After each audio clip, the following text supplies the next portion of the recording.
where you live does impact how you live, and because of the city segregation, that has had a proxy for shorter life expectancies and poor health.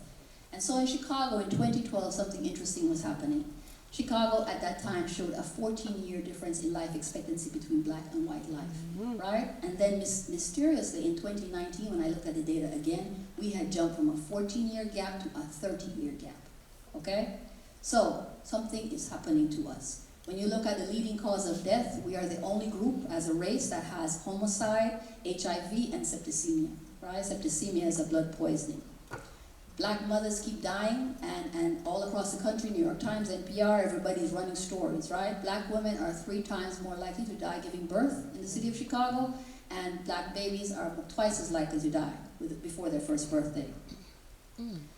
So some of this has a lot to do with that black communities have easier access to fast food than to fresh food, right? So the food desert is real. And so the food desert means you have access to all these other things.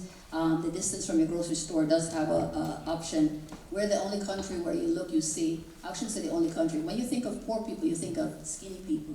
But in America, when you're poor, you kind of tend to be a bit obese, right? And that is also impacting the mothers and their maternity and their maternal-maternity numbers.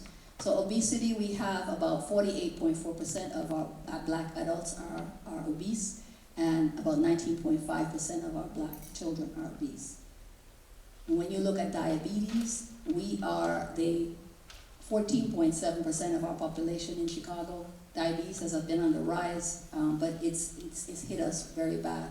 So you'll have more diabetic, you see it in our communities, you can't find any jobs, but you see diabetes centers, right? When it comes to HIV/AIDS, Afro-descendants are the majority of the new HIV diagnosis and the most affected. We're 45% of the total, 62% of the women, 64% of infected. Infections are attributed to heterosexual contact, right? So there's a myth about all of this. And 64% of the children under age 13. So when you look at us, we're not doing too well there either.